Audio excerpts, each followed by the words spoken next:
Voilà. Donc, on est à peu près 2 semaines de Pessah. Et il y a le soir, donc ça sera cette année lundi soir, dans 2 semaines, un peu moins de 2 semaines. Lundi soir et mardi soir hors d'Israël, on fait le Seder de Pessah. Voilà.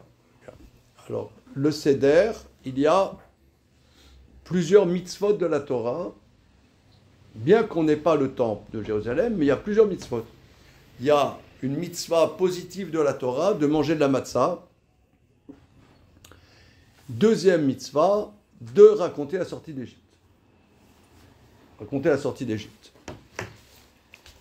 Maintenant, chaque mitzvah a un protocole. C'est-à-dire, une fois, j'étais dans la rue, in the street. Un monsieur dit « Bonjour, monsieur le rabbin, je suis un pasteur protestant, j'aimerais vous poser une question. » Comme ça dans la rue, on ne peut pas se promener tranquille. Hein. Il dit « Voilà, est-ce qu'il y a un commandement dans la Torah d'être bon ?»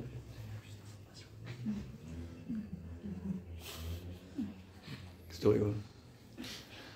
Alors, qu'est-ce que t'en penses, Jérémy? Après, voilà, c'est mon père qui me répète à chaque fois qu'effectivement, il n'a jamais écrit être bon dans la Torah, il a écrit être juste plutôt. C'est pas la même chose. C'est dommage qu'il ne t'ait pas rencontré. Alors, je lui ai dit, une mitzvah, ce qu'on appelle un commandement, c'est quelque chose qui a un protocole précis. C'est-à-dire, être bon, c'est flou. Hein, c'est flou. Je ne sais pas ce que ça veut dire. Or, on va voir si il y a un commandement de raconter la sortie d'Égypte, ça rentre dans un protocole précis que nous allons voir. Maintenant, il est possible que l'année dernière, dans le cadre de l'étude de l'UEJF, c'est possible que ce qu'on va voir ce soir, on l'ait déjà vu. Mais j'assume. C'est-à-dire que le but n'est pas forcément d'apprendre des choses nouvelles, mais d'intérioriser les sujets. C'est sûr qu'on peut toujours apprendre des nouvelles choses, mais comme nous, on se voit une fois par semaine ou une fois de temps en temps, donc le but, c'est de s'approprier les sujets, même si on les connaît déjà. Il y a un grand maître qui s'appelait Rabbi Moshe Chaim Luzzatto, qu'on appelle le Ramchal. Il a écrit un livre qui s'appelle le Mesilat Yesharim. Au début du livre, il dit « Dans ce livre, vous n'apprendrez rien ». Tu as déjà vu? Ouais. Il dit « Vous n'apprendrez pratiquement rien de nouveau, mais le but, c'est pas forcément d'apprendre des choses nouvelles, mais de réaliser ce dont ça parle. » Et de s'approprier et les faire proches de notre existence. C'est ça ce que j'essaie de faire un peu avec vous. Bien. Donc je disais que s'il y a un commandement positif de raconter la sortie d'Égypte, c'est un commandement, ça veut dire c'est pas n'importe comment. Il y a un protocole. Une mitzvah, c'est un protocole. Voilà. Alors ce concept-là, qu'un mitzvah, c'est un protocole, j'ai vu ça dans un commentaire de Maïmonide. Par exemple, Maïmonide dit qu'il y a une mitzvah de faire teshuva. Si quelqu'un a fauté, il a fait quelque chose que la Torah considère qu'on ne doit pas faire. Voilà. Alors, il doit s'arrêter. Je ne sais pas, quelqu'un, il a addiction au jambon. Bon, exemple. Il fait Shabbat, il fait tout, machin. Mais addiction au jambon. Voilà, c'est un petit péché mignon. Voilà. Maintenant, un moment, il comprend qu'il ne doit plus le faire. D'accord. Alors, il s'arrête. Mais, dit Maïmonide, ça ne suffit pas.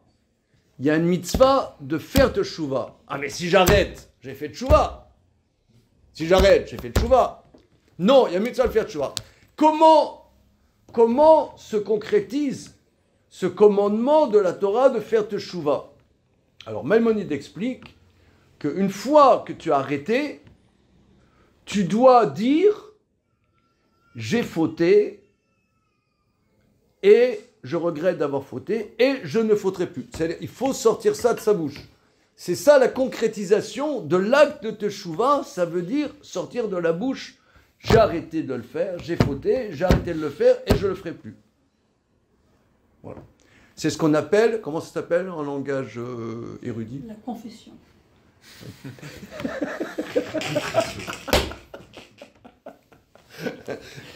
Merci. Mais un langage de chez nous, je veux dire. Comment? Ça ressemble à ça, c'est Le pour ça. vidouille. Le vidouille.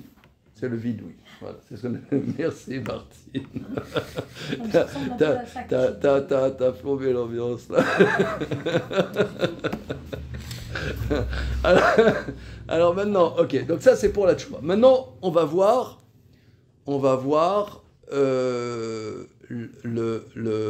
raconter la sortie d'Égypte.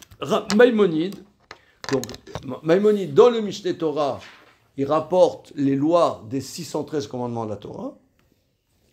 Et nous, on va voir dans le 7e chapitre des lois relatives à Chametz et Matzah, comment il va raconter. C'est là. Plups.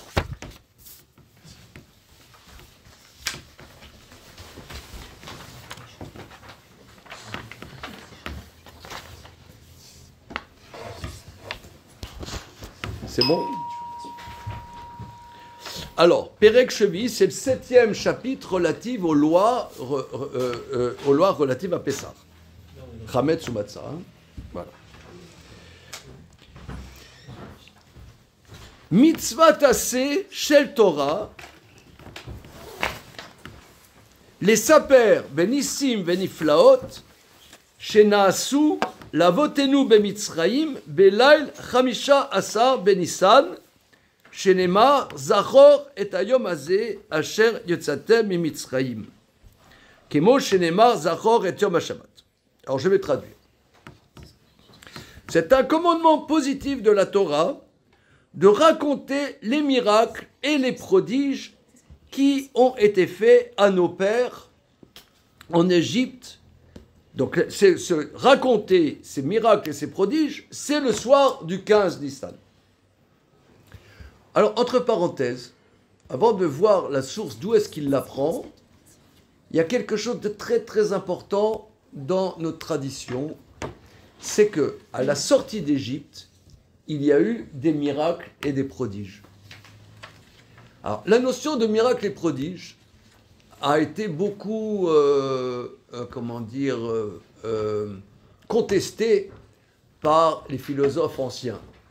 Et d'ailleurs, Maïmonide, dans le Guide des Égarés, s'investit énormément comment parler à la société de l'époque de Maïmonide au début du XIIe siècle, où ils étaient nourris, les gens cultivés de son époque étaient nourris à Aristote, à Platon, etc., et qui disaient que ce n'est pas possible des miracles. Or nous, la sortie d'Égypte, on doit raconter qu'il y a eu des miracles. Raconter qu'il y a des miracles. Alors, comme dit l'autre, est-ce que vous croyez aux miracles? Hein? Alors, c'est quelque chose de très, très, très important, cette notion de raconter les miracles. Et on doit transmettre qu'à la sortie d'Égypte, les plaies, c'était des dimensions miraculeuses. Alors, si vous n'êtes pas content, on est là dans un espace de parole. Hein, non, ça veut dire... ce que je dis, je sais que ce n'est pas évident du tout. Comment le meurtre des premiers ministres, c'est un miracle? Enfin, Comment le meurtre des premiers ministres, c'était un miracle? Le meurtre, on ne dit pas le meurtre. Non, c'est-à-dire, au tribunal international de La Haye, on appelle ça le meurtre des premiers-nés. Hein. Mais on ne peut pas dire vraiment que c'était le meurtre des premiers-nés, on peut dire que c'est la mort des premiers-nés. Alors, Rashi explique que oui, c'était un miracle. Pourquoi? Parce que savoir qui est le premier-né, c'est pas évident. Comment, moi, je sais Rachi explique que quand il y a eu la mort des premiers-nés, bonsoir. Ouais. Quand il y a eu la mort, alors je vous mets un peu dans le sujet. Hein. Volontiers. Voilà. Le sujet, c'est on va voir dans Maïmonide comment il parle du Seder de Pessah, de raconter la sortie d'Égypte le soir de Pessah. Voilà. Comment c'est rapporté donc dans Maïmonide. Alors, Maïmonide dit qu'on doit raconter les miracles, les prodiges qu'il y a eu à la sortie d'Égypte. Alors, Gary, tu te demandes en quoi la mort des premiers-nés, la 10e plaie, en quoi il y a eu des miracles. Hein? Alors, comment savoir qu'il y a des premiers-nés? Alors, quand il y a eu la plaie, la 10e plaie, Pharaon dit tout le monde meurt. Tout le monde meurt. Alors, comment ça se passait? Parce que Rachi, le commentaire de Rachi rapporte qu'il y avait des dames égyptiennes mariées qui avaient plusieurs fils. Plusieurs fils. Et, par exemple, elle avait 5 fils. Et les 5 fils meurent. 5 fils meurent. Pourquoi? Parce que cette madame avait trompé son mari avec 4 mecs. Et c'était des premiers-nés, des mecs avec qui il était allé. Mais qui pouvait savoir ça? Donc savoir qui est premier-né, pas premier-né, c'est ce qu'on appelle, si tu veux, les secrets des alcôves. Non, mais la dimension miracle, elle implique aussi quelque chose d'éloquent. De beau, et alors là... Ah, de beau. Ah, c'est ça ce que tu veux dire. Non, ce qu'on appelle les prodiges, c'est des choses qui sortent des lois de la nature. Je vous donne un exemple. J'ai étudié, là, il y a deux jours, un passage dans le traité talmudique Brachot. Que si quelqu'un, lui est arrivé un miracle, et qu'il arrive à l'endroit où ce miracle lui est arrivé, il doit remercier Dieu, il doit dire Baruch ata Hashem Elokeinu melech olam, shasa lines bemakomase, qui m'a fait un miracle à cet endroit. Et la Gemara rapporte qu'il y avait un maître du Talmud, il était dans un désert, il mourait de soif, et le texte dit, une source s'est créée pour lui. Ivrale Eina de Maya. Il y a une source qui s'est créée pour lui. C'est pas qu'il a vu qu'il y avait une source et qu'il ne la voyait pas avant. Une source, c'est... Ouais, c'est parce qu'il en avait besoin que ça ait apparu. Non, c'est pas que ça a apparu. C'est sorti de terre. Il a découvert. Comment? C'est parce qu'il a besoin qu'il a découvert à ce moment-là. C'est une chose qui s'est créée.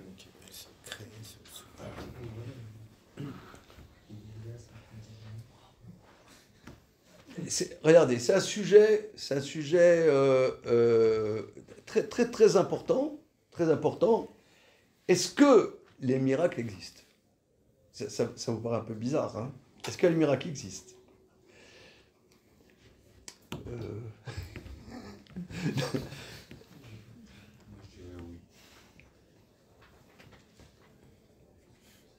Alors, on va voir. On a parlé un peu de ça la semaine dernière. Pour ceux qui étaient là la semaine dernière, on a parlé un peu de ça. Il me semble que c'est important parce que dans la vie, on croit, nous, ici en France, on a un credo, on est cartésien. Comme ça, on dit, hein, ouais. Oui, je suis très cartésien, voilà, moi je suis cartésien. Maintenant, je pense que, et on l'a dit, je crois, la semaine dernière, pour ceux qui étaient là la semaine dernière, que la religion principale ici en France, c'est d'être déprimé. C'est de faire des tronches comme ça, ouais, et d'être comme ça, lugubre. Ouais. Et d'ailleurs, si tu souris dans le métro, on te suspecte d'être comment? Non, vraiment, je te promets, une fois, j'étais dans un bus, et on m'a dit, mais monsieur, pourquoi vous souriez? Ben, vraiment? Monsieur, pourquoi vous souriez? Je lui dis, mais, je sais pas, je suis content. Mais regardez, avec tout ce qui se passe, comment vous pouvez être content? Je lui ai dit, mais qu'est-ce qui se passe? Mais vous écoutez pas la radio? Je dis non. Alors là, il était un peu déstabilisé. Là, ça veut dire, c'est bien d'être logique, d'être logique, mais si la vie, elle n'est que sur la logique, on ne peut pas vivre. On peut pas vivre. Je pense que ça, c'était le sujet que nous avons vu ici la semaine dernière. On va aller un cran au-dessus, que la sortie d'Égypte, c'est promulguer que s'il y a un Dieu créateur, c'était ça tout l'enjeu. Pourquoi il y a eu les 10 plaies? Les 10 plaies d'Égypte, c'est que les Égyptiens, justement, ils sont à l'origine de tout le substrat scientifique. C'était la société technologique de l'époque. Il y a 3000 ans, la société technologique, c'était les Babyloniens et c'était les Égyptiens. Les mathématiques, tout ça, vous voyez, ça vient de l'Égypte et ça vient de Babylonie. Et eux, c'était les scientifiques, etc. Pour eux, ils pensaient peut-être qu'il y avait un Dieu créateur qui avait créé le monde, mais ce Dieu n'avait aucun impact dans la vie des créatures, des hommes. La sortie d'Égypte, c'est transmettre la émouna, la confiance que nous, les êtres, les créatures, on a un lien avec le Créateur, et le Créateur intervient à travers l'histoire des hommes. Intervient à travers l'histoire des hommes, et au niveau collectif, et au niveau individuel. Ça, c'est ça, on pourrait dire, c'est ça le fond de raconter la sortie d'Égypte. C'est que toute l'histoire des plaies, c'est de montrer, il y a les lois de la nature, mais ces lois de la nature, elles peuvent bouger. Dieu peut manipuler selon une certaine nécessité ces lois de la nature dans un sens et dans l'autre sens. Ça, c'est le fond. Donc, je reprends le texte de Maïmonide, vous avez devant vous, là, pour les... vous prenez un texte sur deux, là. Derrière. Voilà.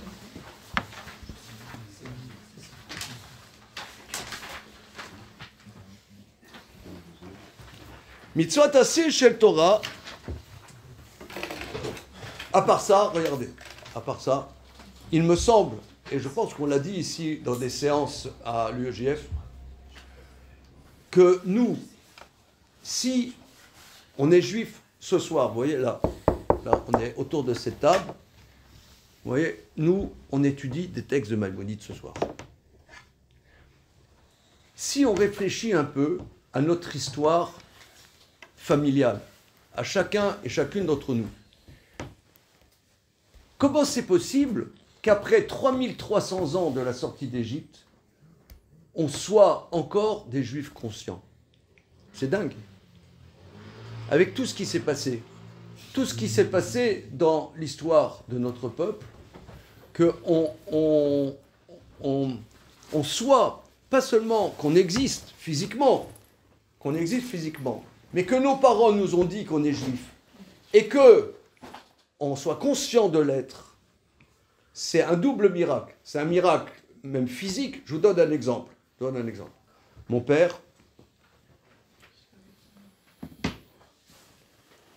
il est né en Pologne, et quand il avait 3 ans, ses parents sont venus ici en France. Okay. Pendant la guerre de 39-45, ils étaient au départ de Pologne, sont allés à Nancy, et quand il y a eu la guerre, beaucoup des Juifs de Nancy sont allés à Limoges. Okay. Et à Limoges, mon père a commencé des études de médecine. Voilà. Et il a commencé à avoir des rafles. Je ne sais pas en quelle année, c'était en 1944. Il y a eu des rafles. Mon père, il m'a raconté, il rentrait chez lui, et devant chez lui, la rue était barrée par la milice française. Et il baissait les pantalons, vous voyez, pour les hommes. D'accord ? Bien. Mon père, il avait, je sais pas, il était en 44, il avait 20 ans. Il avait 20 ans. Un milicien, il le voit, il lui dit, fous le camp. Il dit, fous le camp. Il n'a rien compris. Il n'a rien compris. Il a dit, fous le camp. Il va comprendre. Il n'a pas compris. Mais... Il a foutu le camp. Comment? Il a foutu le camp. Il a foutu le camp. Là. Là, maintenant, vous allez me dire, qu'est-ce que ça veut dire qu'il y a des miracles? Qu'est-ce que ça veut dire qu'il y a des miracles quand les 30 autres personnes ont été déportées? Hein? Mais ça, je suis pas. Enfin, c'est pas Oui. pour moi, c'est pas un miracle du tout. Ça veut dire un miracle, si on en vient à la définition d'Agmara de la source qui apparaît, c'est un événement contre nature. Donc inexplicable par la science, qu'elle soit humaine ou scientifique, quoi. Oui. Là, qu'il y ait un mec qui ait décidé de rafler 30 personnes, mais qui n'a pas eu le courage de rafler 31 personnes, je sais pas, pour libérer sa conscience ou n'importe quoi, ça s'explique. C'est pas contre nature. D'accord. Maintenant, j'ai un copain. J'ai un copain. Son père, il a écrit un livre, ça s'appelle Le pendu d'Auschwitz. Excusez-moi, hein, c'est un peu Ashkenaz, mais bon. Il en faut de temps en temps, hein, il en faut de temps en temps, ça met une ambiance, quoi. Qu'est-ce qu'il dit? Qu'est-ce qu'il dit? 100% Ashkenaz. Bon, 100% polonais. en tout cas, quoi qu'il en soit, mon copain, je ne sais pas s'il y en a quelqu'un. David Kessel, tu connais David Kessel? Bon. Son père, il a écrit un livre qui s'appelle Le pendu d'Auschwitz. Qu'est-ce qui s'est passé? Il a été déporté et il a fait une tentative d'évasion. Et ceux qui faisaient des tentatives d'évasion, devant tout le monde, il les pendait. Donc devant, je ne sais pas, des milliers de personnes, la potence, machin, ils le pendent, la corde, elle craque. La corde, elle craque. Le chef du camp, il dit à un SS, je sais pas, dans le protocole des SS, les Allemands, ils ont des protocoles, hein, c'est Arzo, c'est comme ça. Le mec des SS, le chef du camp, il dit à un SS, voilà, prends-le et va l'achever dans un coin. Alors, on ne le repent pas. Le type, il prend son pistolet, il le met sur sa tempe, il voit que le monsieur là, il a le nez comme ça. Il voit que c'est un boxeur. Il voit que c'est pas seulement un boxeur, il voit que c'était... Il dit, mais je te reconnais, toi. L'Allemand, c'était un entraîneur de boxe d'un club de boxe de Düsseldorf.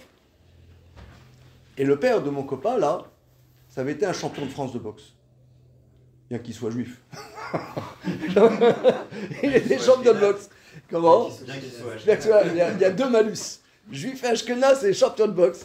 Le mec, il le reconnaît, parce qu'il avait le nez de boxeur. Il a dit, mais je te reconnais, c'est un tel. Allez, faut le camp.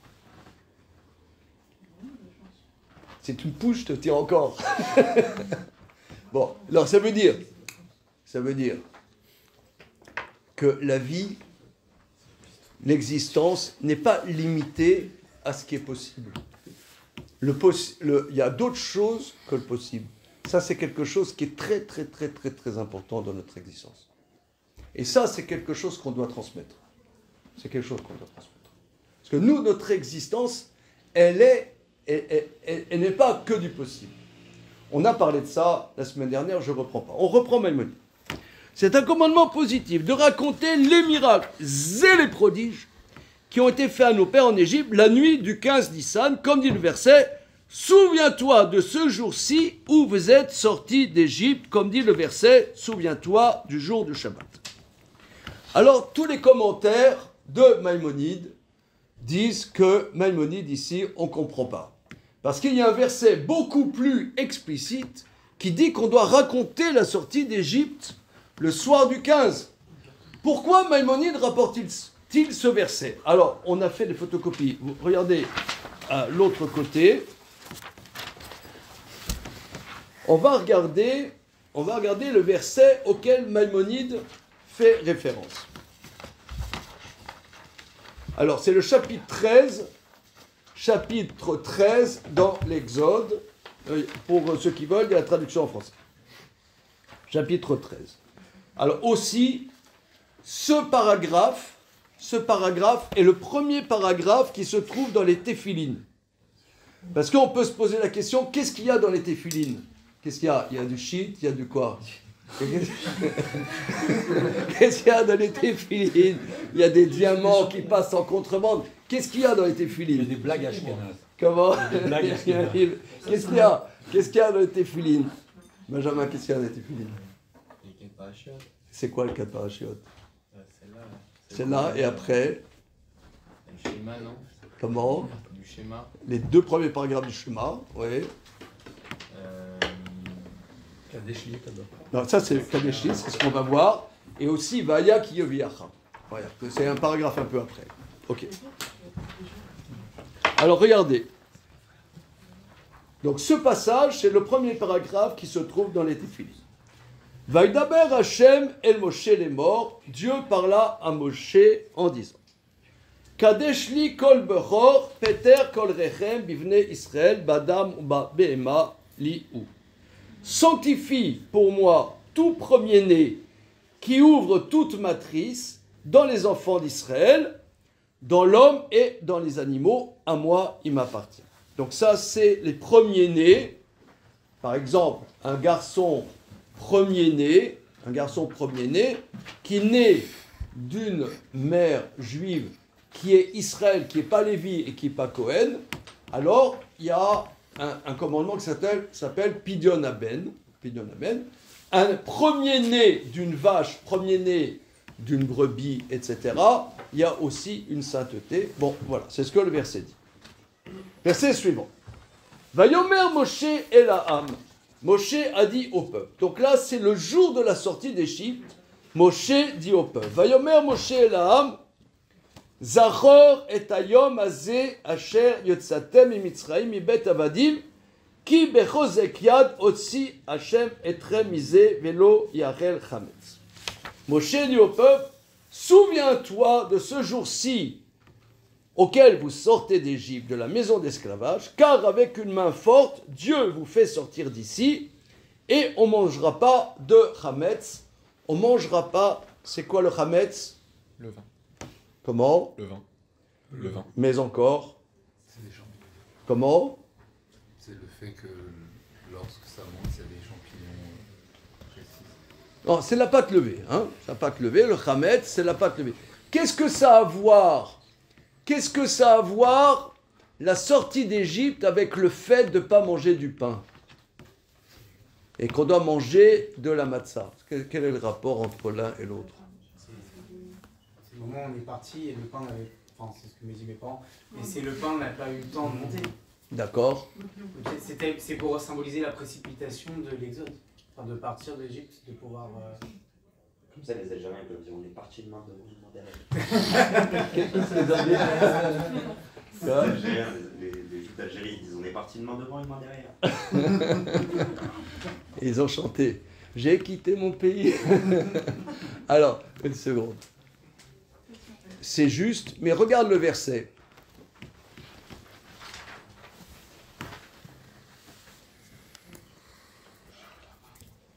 Vayomer Moshe el Ha'am. Moshe dit au peuple, souviens-toi de ce jour-ci où vous êtes sortis d'Égypte, de la maison d'esclavage, car avec une main forte, Dieu vous a sortis d'ici. Avec une main forte, qu'est-ce que ça veut dire une main forte? Est-ce que Dieu il a une main? Est-ce que sa main elle est super forte? Il fait un bras de fer là, au bras de fer, avec Dieu là. Ouais. Qu'est-ce que ça veut dire? Qu'est-ce que c'est une main forte? C'est-à-dire qu'il y avait une violence. C'était quelque chose d'impossible, sortir les enfants d'Israël d'Égypte. Le verset dit, c'est pas seulement d'Égypte, de la maison d'esclavage. Maison d'esclavage, c'est-à-dire que le Midrash dit qu'en Égypte, tout le monde était esclave. Et il n'y avait même pas des miradors avec des barbelés. Personne n'avait l'idée que c'était possible de sortir de l'esclavage. Personne n'avait l'idée. Tout le monde était esclave, mais on n'avait pas l'idée qu'on peut sortir de cet esclavage. Il n'y avait même pas de garde-chiourme.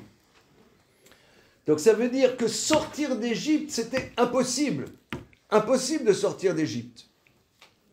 Il fallait sortir d'Égypte, il fallait une intervention incroyable. C'est-à-dire une main forte, une intervention incroyable, et on ne mangera pas de Hametz.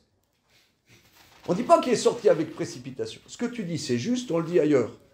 Mais là, on dirait que le Hametz, le fait de ne pas manger du Hametz, exprime presque cette impossibilité de sortir d'Égypte. J'expliquerai comme ça.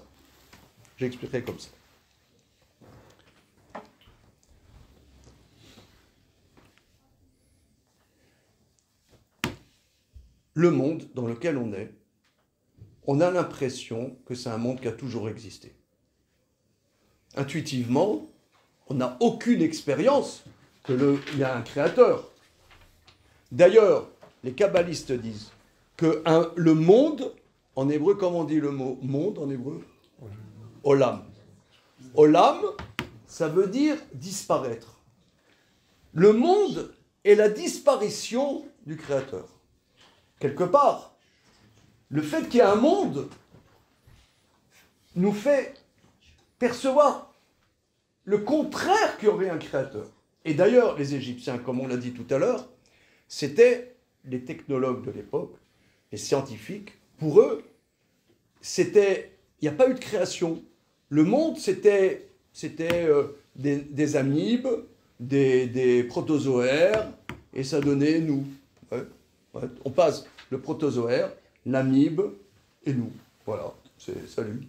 Je suis un protozoaire développé. Ça, par les lois de l'évolution, ça donnait l'UEJF. D'accord. Alors, c'était ça. Ok.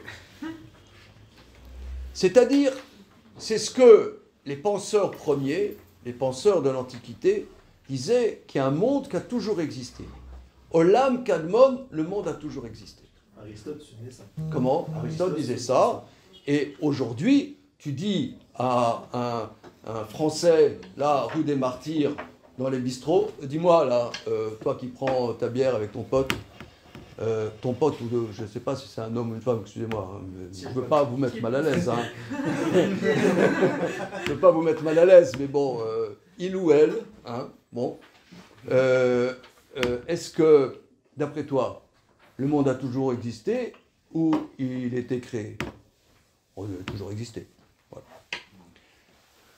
Pour représenter ça, le pain représente ça. Parce que le pain, le bon pain, ça se fait à partir du levain. Le levain, en hébreu, ça s'appelle seor. Le levain, c'est, tu prends de la farine, tu mets de l'eau, et tu laisses mijoter ça, et à partir de ça, tu fais de la pâte. Tu fais de la pâte. Du vrai pain, c'est le pain au levain. La baguette que tu achètes industrielle, c'est pas fait au levain. Mais le bon pain, ouais, c'est du pain au levain. Et le pain, tu le fais toujours à partir de quelque chose qui a existé. Par exemple, mon épouse, elle fait du pain au levain. Et ben, à Pessah, on l'a dans la tronche. Pourquoi? Parce que le levain qu'elle a mis 1 an à fabriquer, il faut le détruire. Il faut détruire le levain.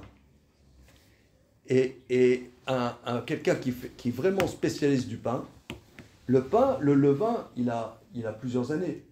Martine Non, mais j'écoute avec intérêt. Comment elle fait? Elle attend 1 an après? Je comprends pas comment elle fait ta femme. Et bien, après Pessah, elle refabrique du levain. Comment? Elle le fabrique comment? Non, ça prend pas 1 an, mais disons, ça se bonifie le levain après Pessah. Elle prend de la farine, elle met de l'eau, ça mijote.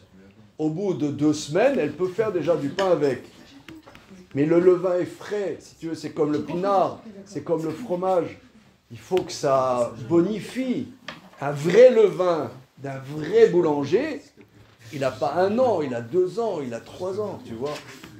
Donc, quand la Torah nous dit qu'il faut rompre avec le chametz, il faut rompre avec le levain, c'est exprimer que le monde existe. À partir de maintenant, il ne part pas de quelque chose qui a existé déjà, et redéja. Donc ça, c'est ça, ça sort bien dans le verset. On ne mange pas du chametz. Parce que le chametz, le vrai chametz, c'est à partir du levain. C'est quelque chose qui... Alors, ce que tu as dit, comment tu t'appelles, ton prénom ? Kevin, ce que tu dis, Kevin, c'est juste, mais il y a plusieurs aspects à cette histoire de ne pas manger de chametz. Ce que tu dis, c'est dit ailleurs, car vous êtes sortis avec précipitation. Mais le verset dit, ne met pas ici, c'est l'intervention de Dieu. L'intervention, Dieu vous a sorti de l'esclavage. L'esclavage, tu vois, par exemple, on a parlé un peu de ça la semaine dernière, pour ceux qui étaient là, qu'on a l'impression qu'on est dans un monde qui est vieux. Tu vois, on est dans un monde qui est vieux, on a, par exemple, la préoccupation première des Français, qu'est-ce qu'on va faire des vieux ? Ouais. Est-ce qu'on va les tuer, par exemple ? Non, c'est vrai, sans blague. On est dans un monde vieux. Ouais, un monde vieux. On se perçoit dans un monde qui a toujours existé. On n'a rien à faire de... est-ce qu'on peut innover dans ce monde ? Voilà. La sortie d'Égypte, c'est une rupture. Comment s'exprime cette rupture ? Par ne pas manger de chametz. C'est ça ce que le chametz, donc le levain, parce que je ne suis pas sûr d'avoir bien compris jusqu'au bout, c'est d'une manière le levain serait le symbole de l'affirmation d'un monde qui a toujours existé. Et dire apprends à te passer de levain, c'est sache que il y a une rupture qui a un début. Mais par rapport à la création, il est parti de rien. Tu peux toi-même repartir de rien. Tu peux partir de rien. Tu peux comme Hachem a créé le monde à partir de rien. Arrête de t'appuyer sur un monde dont tu as le sentiment qu'il est matériel et qu'il aurait toujours existé. Voilà, c'est ce qu'on voit dans le verset. J'ai compris comment on faisait le pain là. Voilà. Donc il faut savoir comment on fait le pain. Et pourquoi la forme passive de l'olier Achel Chametz ? Dans ce contexte, dans ce que vous dites là, je n'arrive pas à saisir. Il ne sera pas mangé de chametz. Oui, alors ça c'est traité dans le second chapitre du traité Psachim. Sur Pessah, il y a un gros traité du Talmud.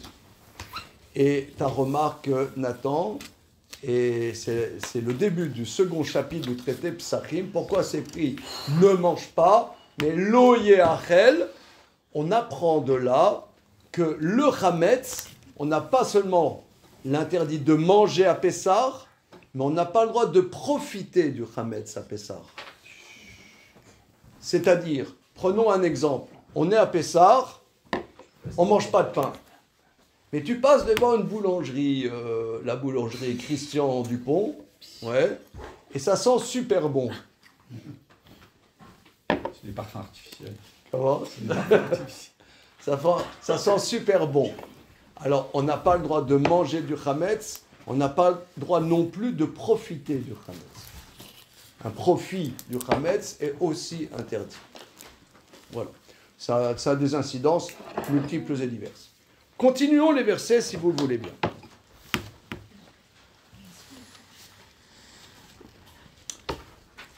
Ayom atem yotzim bechodesh aviv. Aujourd'hui, vous sortez dans le mois de Aviv. C'est quoi Aviv ? Le printemps. Qu'est-ce qu'on apprend de là ? Aujourd'hui, vous sortez dans le mois du printemps. Oh, c'est mignon, à part ça. Comment ? Pessah, c'est toujours au printemps. Pessah, c'est toujours au printemps. Oui, ça veut dire quoi ? Ça veut dire qu'il faut que le calendrier se règle. Très bien. C'est très important. De ce verset, on apprend que Pessah doit être toujours au printemps. Est-ce que vous voyez qu'est-ce qu'il y a de particulier de dire que Pessah doit être au printemps ? Que c'est pas le Ramadan. Pessah, il n'y a pas de déplacement. On doit rattraper le soleil. Voilà.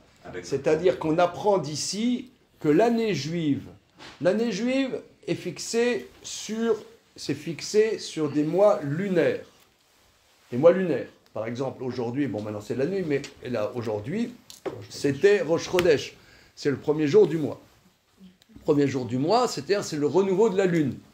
Un mois juif, un mois lunaire, c'est 29 jours et demi et des reliquats. Et quelques minutes en plus. Voilà. 29 jours et demi. Vous multipliez 29 jours et demi multiplié par 12, ça fait combien? Ça fait pas 365. Vas-y, ça fait combien? 290. 340. Alors, vous me calculez ça, les... 355. Comment? 355. 30 fois 12. 12 fois 12. Nous? Combien? Combien? J'ai pas raison. Ouais, Vous avez comment fait les gens 12 fois 29,5. 354. Voilà, 354. C'est-à-dire qu'il y a un manque, une année lunaire de 12 fois 29,5, grosso modo. Il y a un manque par rapport à l'année solaire qui est 365, un quart. C'est un manque de 11 jours et quelques. Alors, 11 jours en soi, c'est rien de spécial, mais vous multipliez 11 par 3, par exemple, par 3 ans, ça fait déjà 33 jours. Donc, ça fait déjà un décalage d'un mois. Et ça, c'est le calendrier musulman, c'est 12 fois 29 jours et demi. Ce qui fait que le ramadan, il se balade. Il peut être au printemps, en hiver, voilà. Ça tourne dans l'année. Comment? 12 jours de décalage. Un petit décalage, voilà, récurrent, et à la fin, ça tourne dans l'année. C'est pour ça que dans notre tradition, il y a des calculs très précis pour réajuster à terme l'année lunaire sur l'année solaire.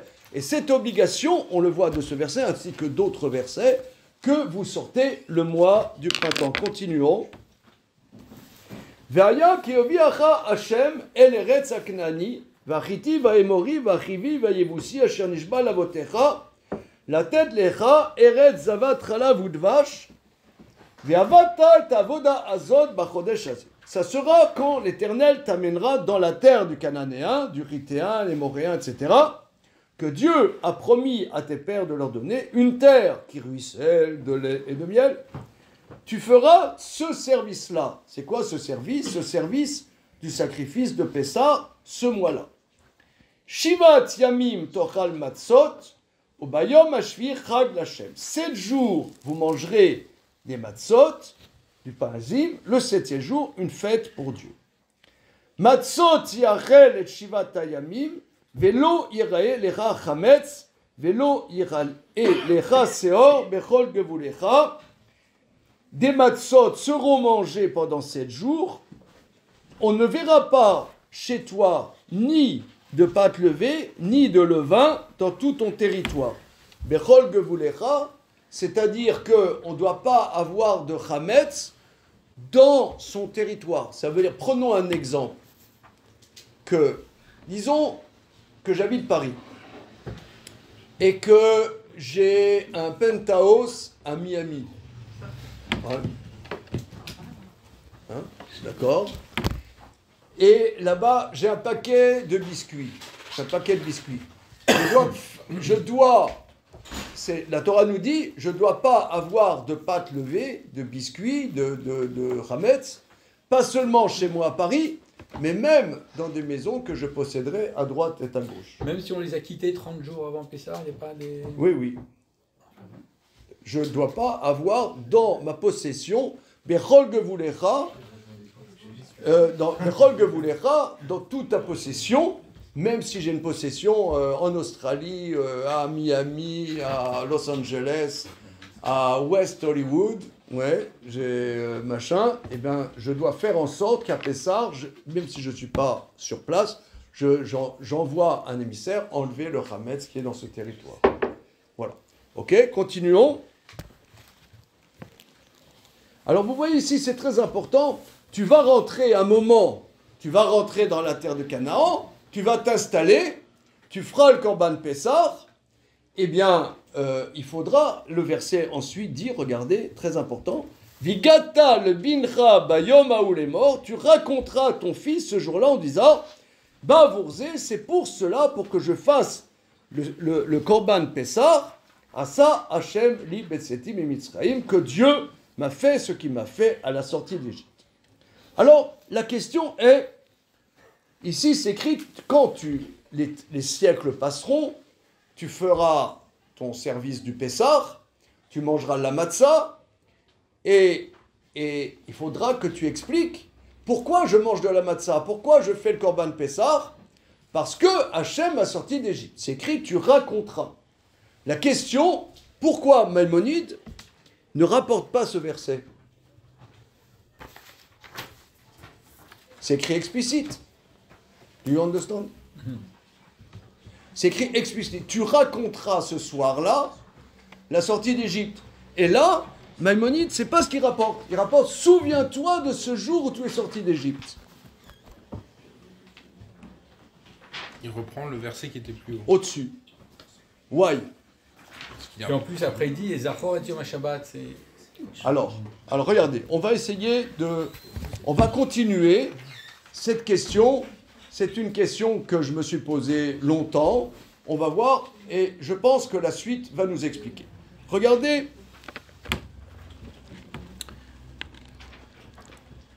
Regardez la deuxième loi. Bête. Mitzvah Léodia Labanim. C'est un commandement, ça fait partie de la mitzvah de raconter la sortie d'Égypte, de faire savoir à nos fils, va filou lo shalou, même si nos fils n'ont pas posé de question, chez Nehemar, vigata le bincha, tu raconteras à ton fils. Comme c'est le verset. Alors vous voyez que Maïmonide rapporte seulement là le verset, tu raconteras à ton fils, et pas dans le premier verset. Lui, il a deux mitzvot différentes. C'est ça? Je dirais que le modus operandi de la mitzvah première de se souvenir de la sortie d'Égypte, c'est de raconter. Mais ce n'est pas une mitzvah autonome. Voilà. Qu'en vérité, la plupart des commentateurs disent, par exemple le Maharal de Prague, il dit mais non, la mitzvah c'est raconter, c'est tout. Pourquoi Maïmonide dit ça? Ok, continuons. Le fi d'Ato Shelben Aviv Melamdo. Selon, donc c'est grave, tu raconteras à ton fils. Selon la mentalité de son fils, son père lui enseigne. Selon le da'at, selon la maturité, la mentalité du fils, le père lui enseigne. Ketzad, exemple. Imaya katan otipesh, si son fils est petit, otipesh, ça veut dire quoi tipesh? Idiot. Ou idiot. Si son fils est petit ou son fils est idiot. Alors il lui dit, Omerlo, béni, mon fils, Kulanu ainu avadim kemo shifrazo. Tu sais mon fils, tu vois tu vois la bonne là, qui sort les poubelles. Attention, hein, me faites pas de procès. Ouais. Tu vois la bonne qui sort les poubelles, et ben nous on était tous comme ça en Égypte. Tu vois, on était tous des boniches. Voilà, tu vois le gardien là qui sort les poubelles le matin, ben nous on était comme ça en Égypte. Et Dieu nous a sortis, et maintenant nous a fait des gens bien, comme chacun sait, évidemment. Voilà.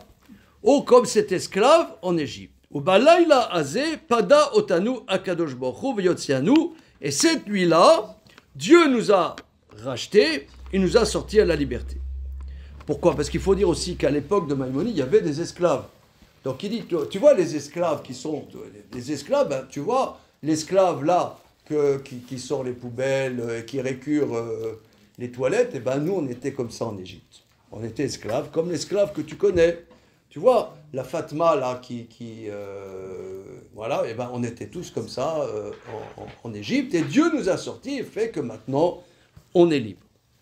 Vimaya Abel Gadol Vechacham, Modio Mashira Lanu Bemitzraim. Si son fils est adulte et Chacham, savant, il lui fait savoir les détails de ce qui s'est passé en Égypte et les miracles qui ont été faits par Moshe, notre maître, à Kol fi Dato Shelben. Tout selon le Da'at, le discernement du fils. Alors, on peut se poser la question, pourquoi Maïmonide commence si son fils est petit ou s'il est bête? Moi, mon fils, il n'est pas bête.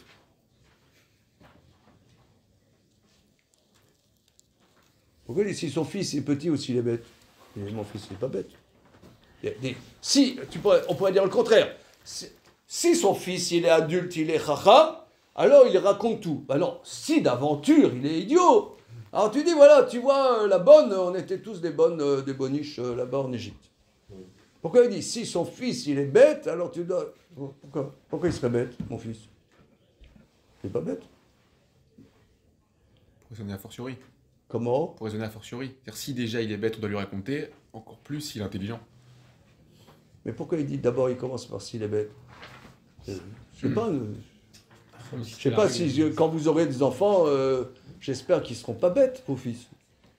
Pourquoi ils seraient bêtes? Hein, je sais pourquoi ils seraient bêtes. Hein? Il dit petit aussi. Des parents intelligents. Comment? Avec des parents Avec des parents intelligents. Pourquoi ils seraient bêtes, son fils? Quel mot est utilisé pour qualifier bête, en fait, en hébreu? Qui pêche. Pourquoi il serait bête, mon fils? On pourrait penser qu'il n'est pas obligé. Comment? On pourrait se dédouaner de cette mitzvah en disant bah non, je considère mon fils comme un idiot, et je me dédouane de cette mitzvah. Wow. C'est-à-dire... Pour une mitzvah, parlant d'éducation, c'est quand même bizarre, ce raisonnement. Non, ça veut dire je me sens pas obligé. S'il est trop petit, je sais pas, il a 2 ans, il a 3 ans, 4 ans. Bon, 2 ans, bon, c'est... Non, ça c'est petit, il dit. Soit il est petit ou bête. Ah, tu sais, il est bête, il a 15 ans, il est bête, il âge bête. L'âge bête, tu connais les ados, l'âge bête. Mais ces cas-là, ce sont des cas classiques. Comment? Le cas de Tipesh et Katan, ce sont des cas qui sont utilisés partout. Mais pourquoi il commence par ça? Peut-être parce qu'on Yosef. peut-être parce qu'on commence tous par être bête et après on devient intelligent. Il y a un truc du parent de susciter, de rendre intelligent. Je sais pas, mais les gosses, ils sont... Je sais pas, des gosses brillants, ça existe, non? Ton fils, il est brillant, il n'est pas bête. Ça dépend, hein. C'est l'ordre de la Gemara. Comment? La Gemara utilise cet ordre-là? Non. Alors, regarde, moi je propose la démarche suivante. Que ici, en vérité, je pense que là, c'est un coup de génie de Maïmonide. Que la mitzvah, c'est souviens-toi du jour où tu es sorti d'Égypte. Souviens-toi du jour où tu es sorti d'Égypte. Ça veut dire, moi je suis jamais allé en Égypte. Vous êtes peut-être allé en Égypte? T'es allé en Égypte? Ouais, c'était bien. Non, mais moi je suis jamais allé. Alors, je sais pas, souviens-toi quand tu es sorti d'Égypte. Moi j'étais jamais en Égypte. T'étais en Égypte, toi? Non, mais c'est vrai que dans la Torah, c'est écrit qu'on n'a pas le droit de vivre en Égypte. Non, c'est écrit dans la Torah, tu ne dois pas retourner en Égypte. Voilà, tu ne dois pas retourner en Égypte. Alors comment ça se fait qu'il y a eu des grandes communautés en Égypte? Bon, c'est tous les commentateurs, même Maïmonide, quand il écrit ça, lui-même il a écrit, il était en Égypte. Voilà, bon. Alors. Il s'est fait avoir dans un hôtel trop cher. Il faut payer retourner par les prestations. Alors. Souviens-toi du jour où tu es sorti d'Égypte. On doit raconter la sortie d'Égypte. Selon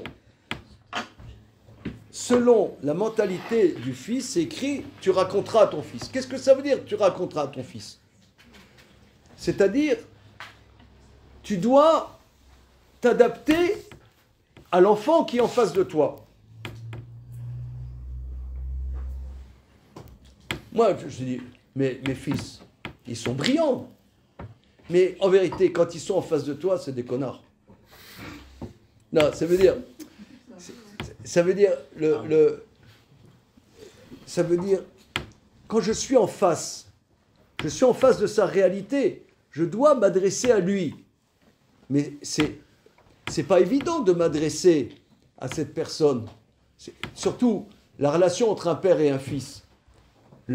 C'est compliqué. Je prends l'exemple, par exemple, l'adolescent, il a pas l'adolescent, même si, au contraire, quand il était petit, il était brillant, mais quand il devient adolescent, il voit son père comme ça. Ouais, pourquoi je me paye un père comme ça quand les pères de mes copains sont tellement mieux? Ça veut dire, on est en face. Le père, il doit parler à son fils. Mais c'est rugueux. Il doit inventer une parole. C'est pour ça, s'il est idiot, ça veut dire, c'est valorisant d'avoir un fils intelligent. Mais quand tu es en face de ton gosse, tu dois faire en sorte que trouver quelque chose qui lui parle. C'est ça le Seder de Pessah. Regardez la halakha suivante. La halakha Gimel. Tsarir la sod shinui balayla azeh kede sheiru abanim veishalu. Il faut faire quelque chose qui sort de l'ordinaire cette nuit-là pour que les enfants voient et posent des questions. Veyomru manishtana alayla azeh mikol alelot. La Mishnah que rapporte ici Maïmonide nous dit qu'on a une obligation de faire quelque chose qui étonne dans le Seder de Pessah. Si on fait le Seder tout le temps, ça veut dire, ouais, on sait, c'est tout le temps la même chose, on ne fait pas la mitzvah. La mitzvah, c'est faire quelque chose qui déconcerte. Bon, par exemple, moi, pendant des années, qu'est-ce que je faisais? Chacun, il a une assiette, avec un verre, j'enlève les assiettes et les verres. Et pourquoi tu enlèves les assiettes et les verres?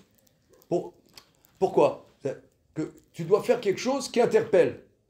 Première chose, on doit raconter, s'adresser à la personne qui est là, Deuxième élément, on doit faire en sorte de susciter des questions. Qu'est-ce que ça change de susciter des questions? C'est-à-dire que c'est complètement différent de raconter son blabla, ou de faire que ça vienne avec des questions. Vous connaissez monsieur Claude Rivlin? Claude Rivlin. Il y a X années, maintenant c'est un monsieur âgé, mais on a été longtemps en contact, on est très, très amis, et il m'a dit, un cours, c'est une question. C'est un chacham. Il m'a dit, un cours de Torah, c'est une question. Qu'est-ce que ça change qu'il y ait une question? La question, ça fait qu'il y a une nécessité. J'ai un problème. C'est pas artificiel. C'est pas simplement je déverse ma science. Non, je dois susciter qu'il y a une nécessité à ce qu'on va dire. On a une question, on a un besoin de répondre à cette question. Pourquoi cette nuit est différente des autres nuits? En général, les enfants ont dit, voilà, à 8h du soir, au lit. Ce soir, non, vous couchez pas. Mais pourquoi? D'habitude, on dit, il faut aller au lit. Maintenant, non, surtout, ne vous couchez pas. Voilà. Cette nuit, elle doit être bizarre. Et on doit exprimer quelle est différente cette nuit des autres nuits. Regardez la suite. Ishalou veyomru manishtana ala elaze. Pourquoi cette nuit est différente des autres nuits? Jusqu'à ce qu'il leur réponde. Veyomar larem kar vekar ira vekar vekar aya. Il répond, il dit voilà qu'est-ce qui s'est passé. Ketzad meshane, comment on change, etc.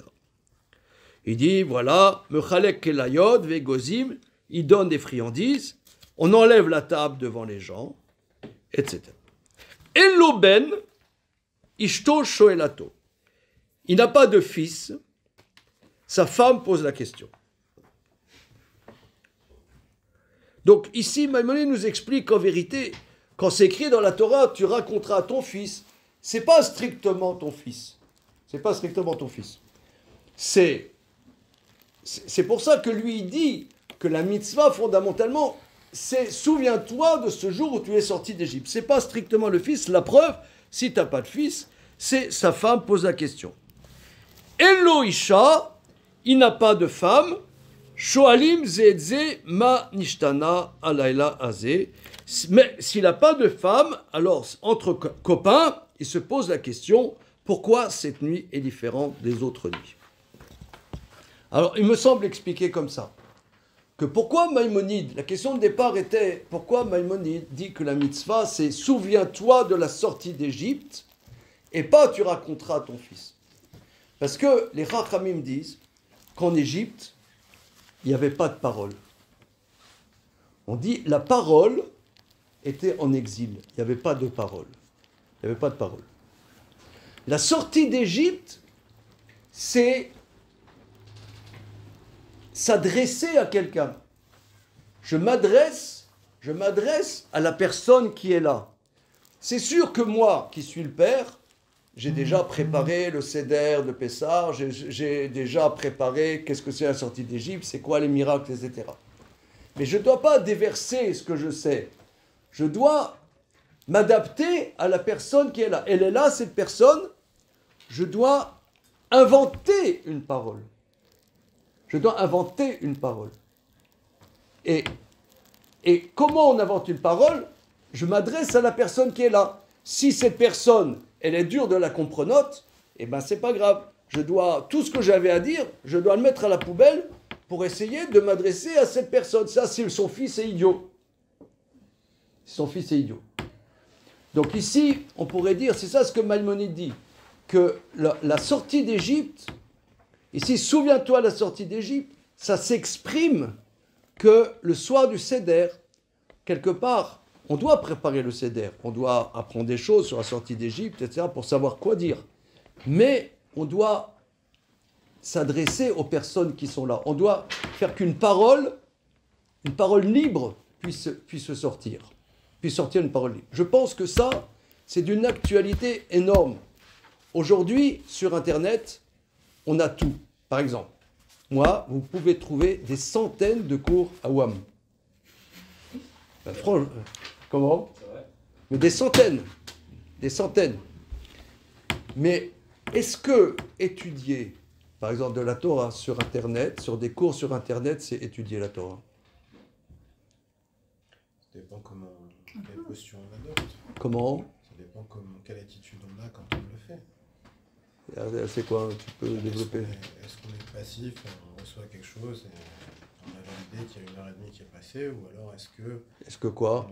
On a une relation, on est en train d'étudier, on est en train de chercher quelque chose, d'interagir, de noter, de faire une recherche, faire une étude. Ça dépend de comment est-ce qu'on est actif ou passif.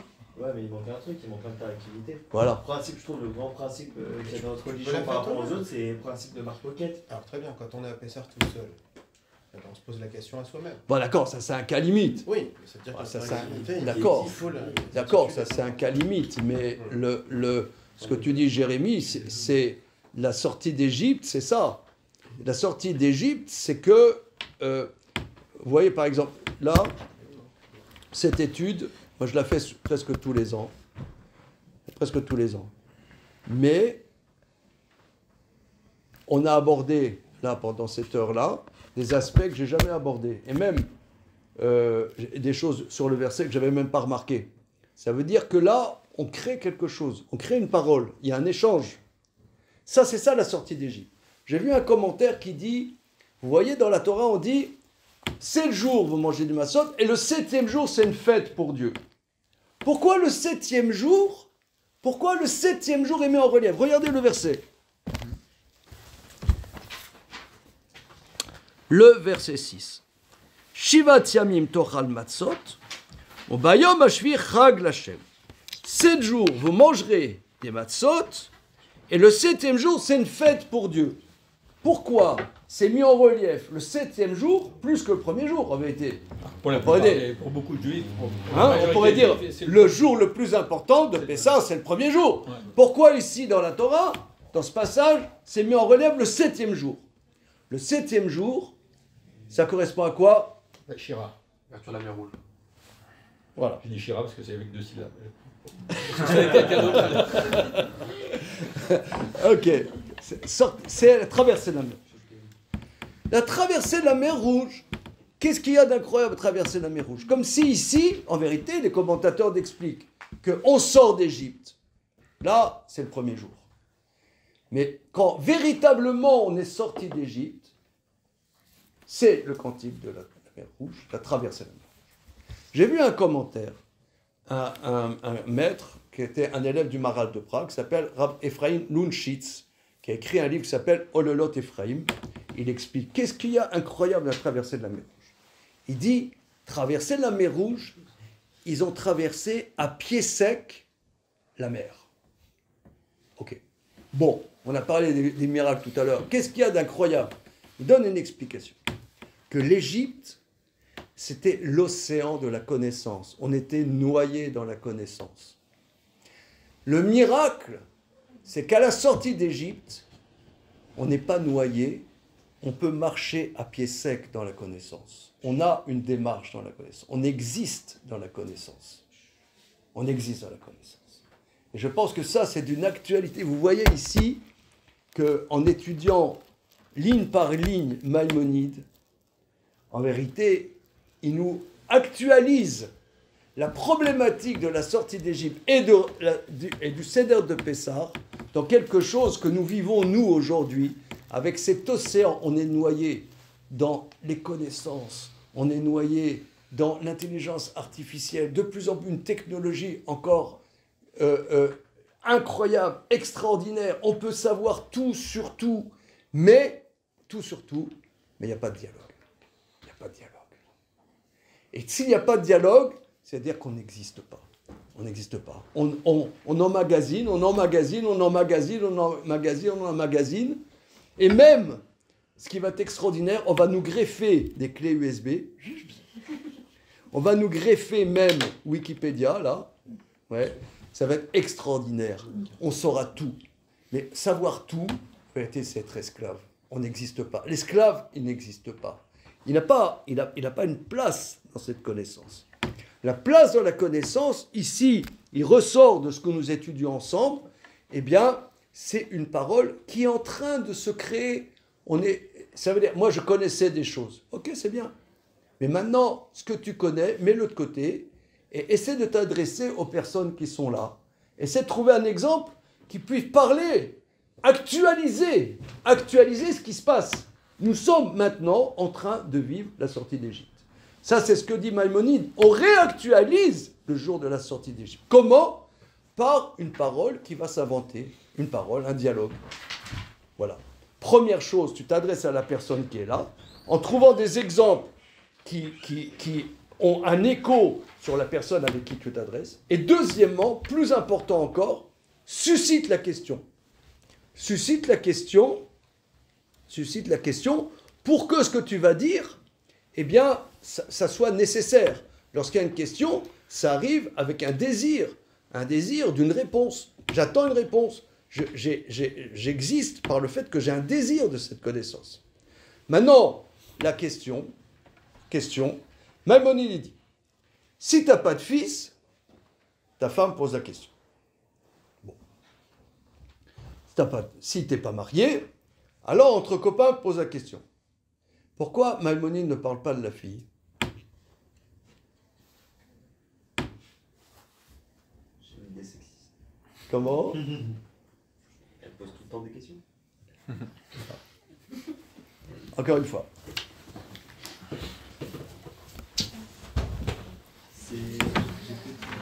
Oui.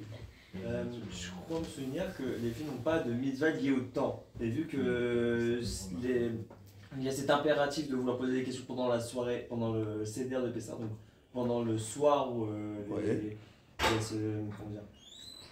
c'est lié au temps. Mais voilà, c'est lié au temps. C'est que, vu que de base, il n'y a pas de cette obligation, pourquoi il y aurait cette mitzvah ce soir-ci? Alors, le Talmud pose ta question, mais raconter la sortie d'Égypte, excusez-moi l'expression, c'est unisexe. Pourquoi? Étant donné que manger la matzah, les hommes et les femmes ont l'obligation, donc raconter la sortie d'Égypte, c'est pour les hommes et pour les femmes. C'est une exception.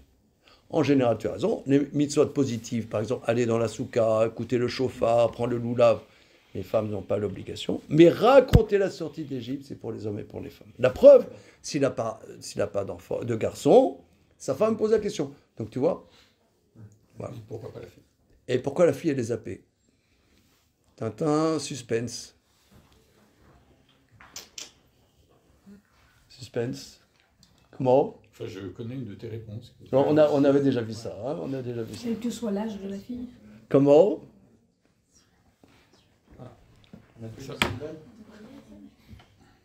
Non, mais j'ai la même réponse, je pense. C'est quoi? C'est la confrontation entre le père et le fils. Qu'est-ce qu'il y a, confrontation du père et Ouais, le il y avait fils? pas ça. Je sais pas. J'ai pas lu les corriger, moi. C'est une... L'année dernière, vous aviez parlé de ça. On a déjà vu ça. Hein. Que le débat se construit, ou même le fils se construit dans la confrontation avec son père. Ça n'existe pas pour... Enfin, il n'y a pas ce truc avec entre une fille et son père, mais je me souviens qu'on avait évoqué ça. On a déjà vu ça hein, l'année dernière. Moi, je propose, c'est possible qu'on a déjà vu ça, moi je propose que ici, une parole, c'est une relation. Mais le père, je propose, doit être discret dans sa relation avec sa fille. Parce que, c'est-à-dire, on doit créer une parole, un échange. Un échange, c'est quelque chose d'intime. C'est intime, un échange. Mais un échange intime avec sa fille, je pense le père, il doit être discret pour que la fille ait une frustration et qu'elle recherche que, c'est un peu psychanalytique, mais je dis comme ça, pour que la fille, elle cherche que son interlocuteur, ça ne sera pas son père. You understand? Yes. Ce sera son Nathan, ouais, ce sera son mari. Qu'elle cherche un interlocuteur, mais qu'il y a une frustration. Son interlocuteur, c'est pas son père. Je propose. Nathan, tu... J'ai pas lu les corriger, hein. J'ai vu aucun... C'est pour ça qu'il dit, enfin, s'il n'y a pas d'enfant avec la femme. Non, s'il n'y a pas de fils, sa femme pose la question. Parce qu'en vérité, la relation entre un homme et sa femme, c'est prioritairement un échange. Prioritairement, c'est un échange. C'est-à-dire, dans un couple, j'ai vu un commentaire que c'est écrit que lorsqu'un homme se marie, il doit, peut-être on a déjà vu ça, une autre étude, 1 an, il ne doit pas partir à la guerre, il doit rester chez lui avec sa femme, quand il s'est marié, première année du mariage, il doit réjouir la femme qu'il a épousée. Qu'est-ce que ça veut dire? Il doit réjouir la femme qu'il doit épouser. Alors, je me suis posé la question longtemps, que ça veut dire, et si par exemple, c'est pas un rigolo, comment il fait? Comment? Qu'est-ce qu'il fait? Il met rire et chanson pendant 1 an? Ouais. Comment?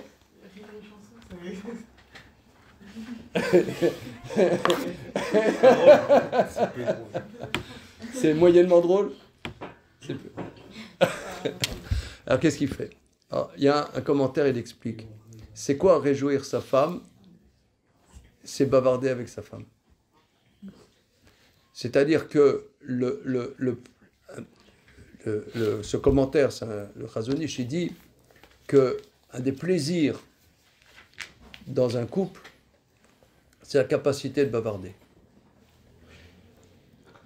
Et, pardon, mais il n'y a pas un des premiers Pirkei Avot qui est sur la discussion avec les femmes et un Rashi.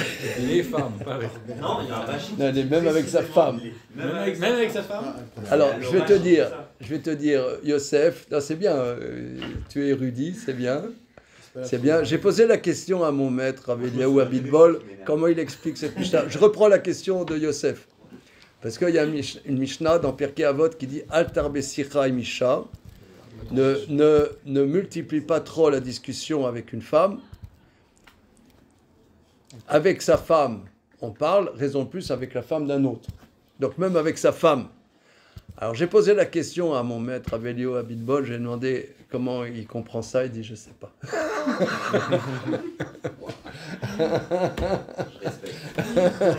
Je sais pas. Mais en tout cas, moi j'ai appris concrètement que la vie d'un couple, c'est la capacité, et lorsque dans un couple, ils n'ont plus de temps pour parce que bavarder, c'est pas seulement bavarder. Bavarder, c'est pouvoir se comprendre. Si on ne prend pas du temps pour bavarder, à un moment, on ne se comprend plus. Il y a des gens, on dit, mais je ne comprends pas. Ils divorcent, mais ils s'aimaient tellement. Mais on ne comprend pas. C'était des tourtereaux. C'était Colombin et Colombine. Ouais, et maintenant, ils divorcent. Mais comment c'est possible? Eh bien, je vais vous dire, c'est absolument possible. Pourquoi? Si on n'a plus de temps de se comprendre, même des gens qui se sont adorés, ils ne se comprennent plus. Donc la capacité d'échange, ça c'est la vitalité d'une relation. Et je pense, c'est ce que Maïmonide, d'un point de vue presque prophétique, dit, que la relation intense, qui est l'échange avec sa fille, un père, il doit se mettre un peu de côté. C'est pas le confident de sa fille. Pourquoi? Parce qu'il faut que la fille, elle ait une frustration pour qu'elle attende son prince charmant avec qui elle pourra échanger. Mais c'est pas son père. C'est pas son père. Je prends comme parabole, vous savez très bien que Anna Freud a été une fille du bon docteur Sigmund, a été psychanalysée par son père. Vous connaissez ça? Ouais. Hein? Ouais. Hein? On en avait parlé peut-être aussi l'année dernière. Voilà. C'est possible. Comment? C'est possible. Vous connaissez. Et après, vous regarderez la raison sur Wikipédia, et après, elle ne s'est pas mariée. Et plus si affinité. Voilà. Bon, donc là, maintenant, si vous voulez, on comprend de manière ce texte, je trouve que c'est vraiment une introduction au Seder de Pessah et à la fête de Pessah. Que Pessah, c'est d'abord la fête de la parole. Et d'ailleurs, Rabbi Yitzhak Luria, le Harizal, il dit Pessah. La bouche qui s'ouvre. Pessah. La bouche qui parle. La bouche qui parle. La bouche qui discute. Pessah. La bouche qui parle. Pessah. P, c'est la bouche. Sar, qui parle. Voilà. Et qu'Akadosh Baruch Hu nous sauve de cet exil, de cet esclavage dans lequel on est. On est avec des machines. On est toute la journée avec des machines. Et on n'a pas de dialogue. Des machines, des machines, des machines et des machines. Toute la journée avec des machines.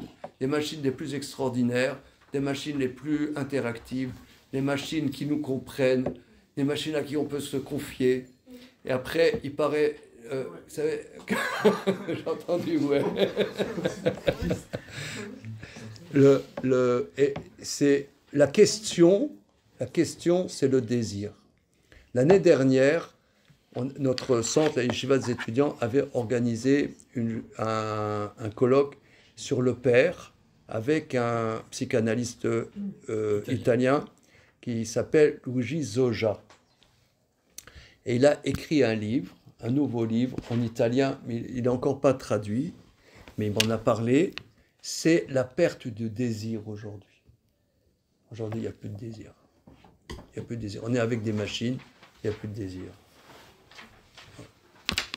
Donc, Bezrat Hashem, qu'Akadosh Baruch Hu nous sauve et qu'on ait confiance que le principal de notre existence, c'est prendre le temps d'échanger. Il faut du temps, il faut de la confiance. Parce que si tu dis, j'ai pas le temps, un Parisien, il dit, j'ai pas le temps.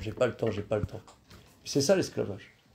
Pour prendre du temps pour parler, il faut se percevoir libre, qu'on n'est pas esclave. On a tout notre temps. Tout le temps pour bavarder. Voilà. Vous savez, les fiancés, ils ont tout le temps pour parler. Mais après, quand ils sont mariés, ils n'ont plus le temps. Voilà. Et bien, que après, quand vous vous marierez, que vous aurez après le temps, vous serez libre pour prendre le temps pour bavarder. Voilà. C'est ça la sortie d'Égypte. Bien, merci les amis. Merci. La semaine prochaine, moi, je prépare ça. Je suis pas open. Ok? C'est bon? Mais il y aura peut-être cours la semaine prochaine. Oui, j'ai un plan. Ouais. Un plan. Allez, merci les amis. Merci beaucoup. Et bonne crêpe, hein, puisqu'il en reste des crêpes. Là. Les moufletas.